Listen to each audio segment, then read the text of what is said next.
On dit souvent qu'on fait confiance à Dieu et on dit vite, presque automatiquement, j'ai confiance. Tout est entre les mains de Dieu. Dieu a le contrôle. Mais si on est honnête, la vérité, c'est qu'au fond, on ne se sent pas toujours comme ça. Parce qu'il y a des moments, et je pense qu'on est tous déjà passés par là, où tu ne sais tout simplement pas quoi faire. Tu ne sais pas si tu dois rester dans ce travail ou prendre le risque de changer.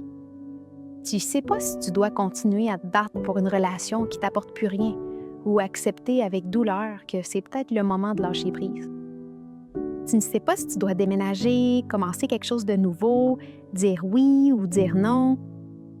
Et on ne parle pas de petites décisions, ce sont des choix difficiles, de celles qui te tournent dans la tête sans arrêt. Des décisions qui t'empêchent de dormir.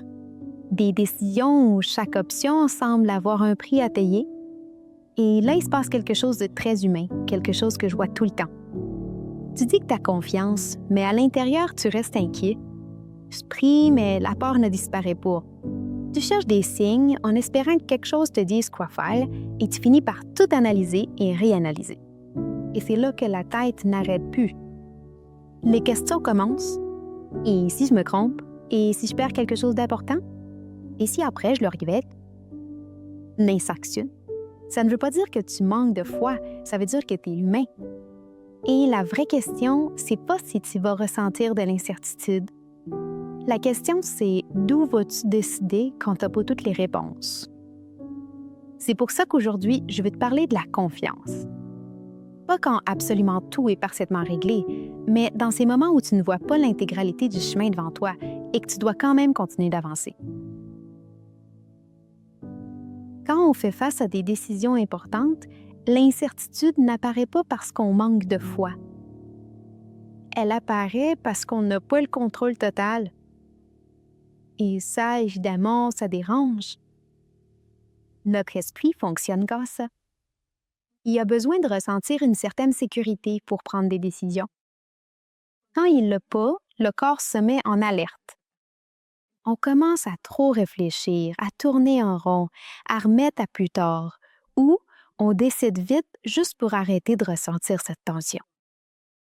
C'est pour ça que beaucoup de gens disent « je décide rien pour l'instant », mais en réalité, ne pas décider, c'est aussi une décision. Eh bien, souvent, ça ne vient pas de la confiance, mais de la peur. Et c'est là qu'apparaît souvent une confusion très courante.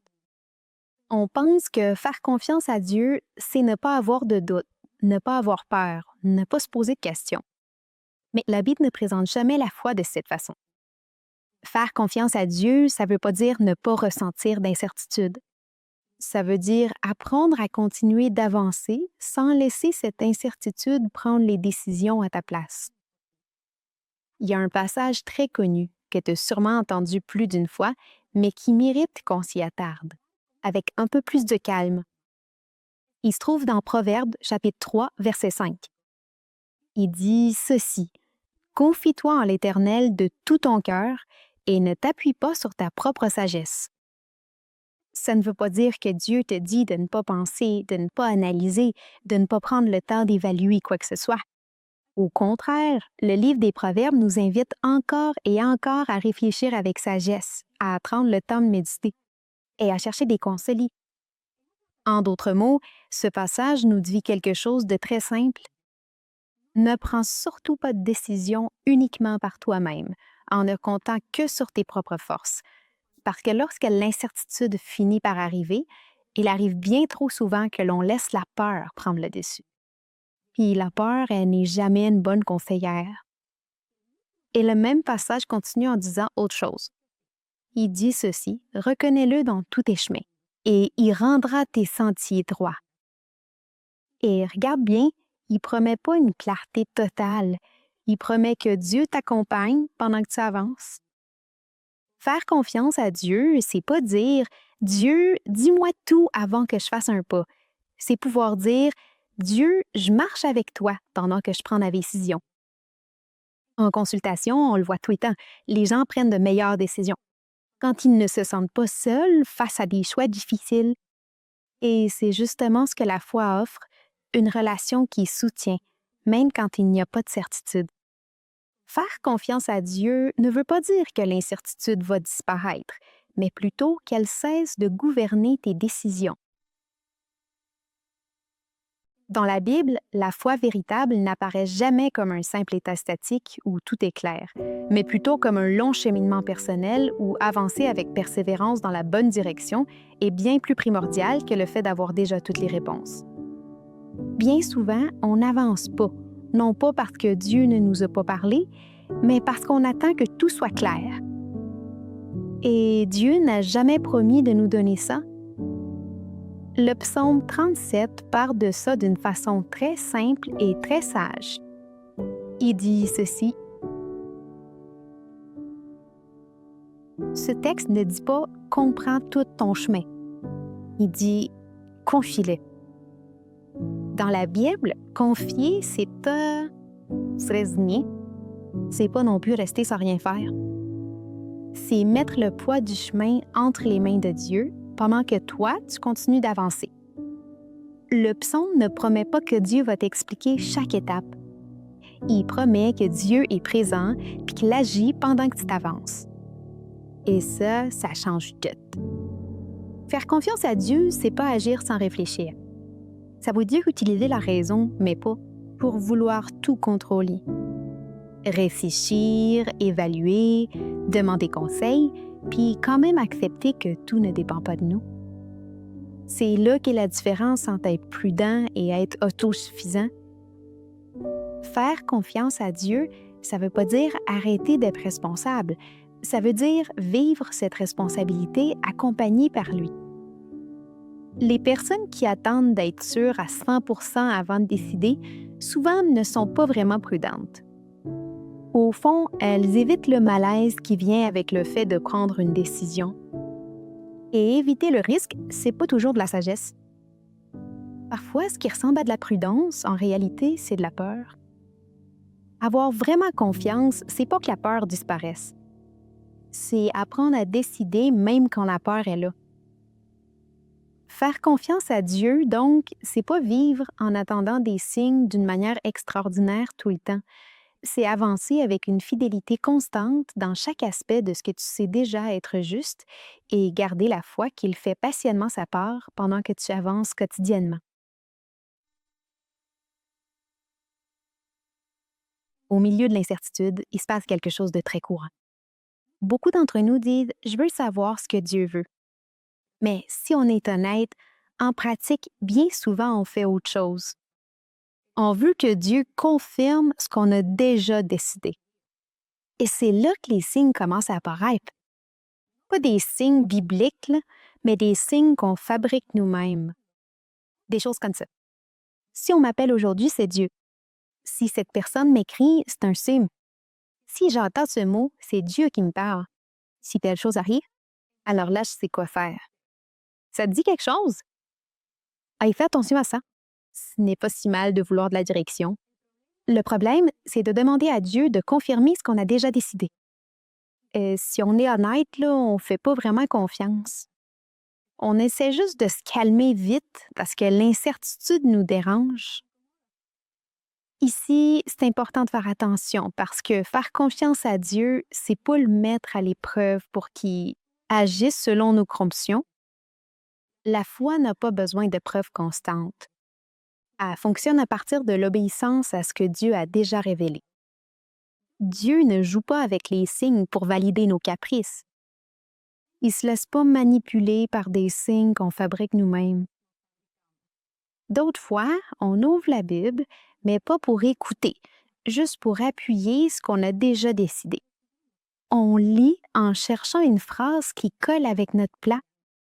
On ignore le contexte, on ignore le message au complet. Puis on prend un mot pour justifier un désir qu'on avait déjà.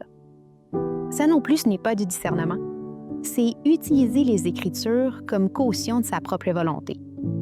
Ça arrive aujourd'hui plus souvent qu'on le pense. Des gens qui font face à de grandes décisions, comme partir du pays ou rester, et qui cherchent des signes. Si on m'approuve la démarche, c'est que ça vient de Dieu. Si une porte s'ouvre, c'est un signe. Mais rarement on prend le temps de se demander « Est-ce que je suis fidèle à mes responsabilités aujourd'hui? Est-ce que je fais preuve de discernement? Ou est-ce que je veux simplement fuir? Est-ce que ça a un rapport avec un but ou c'est juste pour échapper à l'inconfort? » Ça arrive aussi dans les relations. Des personnes qui veulent quitter une relation et cherchent des textes pour se sentir en paix avec cette décision. Ou à l'inverse, des personnes qui ne veulent pas lâcher quelque chose qui leur fait déjà du mal et qui cherchent des phrases spirituelles pour les justifier. Ça arrive avec le travail aussi. Si on m'offre plus d'argent, c'est que ça vient de Dieu. Si je me sens mal à l'aise ici, c'est un signe. Mais c'est pas tout inconfort qui vient de Dieu. Et ce n'est pas toute opportunité qui veut dire que c'est sa volonté. La Bible ne présente jamais la volonté de Dieu comme quelque chose d'impulsif ou de magique. Elle la présente comme quelque chose qui se discerne avec le temps, avec des principes clairs, un caractère formé, des conseils sages et une relation honnête avec Dieu. C'est pour ça que faire confiance dans l'incertitude, c'est pas vivre à la recherche de signes, mais apprendre à distinguer entre ma voix, ma peur et la voix de Dieu. Et cela transforme absolument et radicalement ta manière habituelle de prendre des décisions. Peut-être qu'aujourd'hui, tu n'as pas toute la clarté que tu voudrais. Peut-être que tu ne sais toujours pas si tu dois rester ou partir, si tu dois continuer d'insister ou si c'est le moment de lâcher prise. Hey, c'est correct, vraiment. La Bible n'a jamais promis de certitude absolue pour chaque décision importante. Ce qu'elle promet, par contre, c'est assez de sagesse pour faire le prochain pas. Et quand on parle de cette sagesse-là, la Bible dit clairement dans Jacques 1,5 « Si quelqu'un parmi vous manque de sagesse, qu'il la demande à Dieu, qui donne à tous généreusement et sans reproche, et elle lui sera donnée. » La sagesse, c'est pas d'avoir toutes les réponses. La sagesse, c'est apprendre à avancer même quand tout n'est pas clair, mais en faisant confiance à Dieu. Et ici, le texte ajoute quelque chose de précieux. Dieu donne sans reproche. Ça veut dire que Dieu ne te fait pas honte de poser des questions. Il ne te regarde pas de travers parce que tu doutes. Et il ne te punit pas parce que tu ne sais pas exactement quoi faire. Peut-être qu'aujourd'hui, l'appel n'est pas de dire « Dieu, dis-moi exactement quoi faire ». Peut-être que l'appel est quelque chose de plus simple et de plus honnête.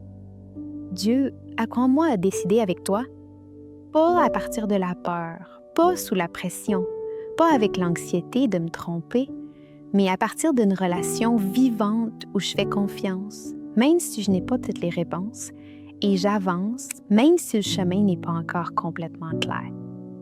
Parce qu'en faisant vraiment confiance, tu n'as plus besoin de contrôler l'avenir. Tu as juste besoin de savoir entre quelles mains t'es. Et quand tu fais confiance comme ça, l'incertitude cesse de gouverner ta vie. Et c'est ce que je te souhaite aujourd'hui. Que Dieu bénisse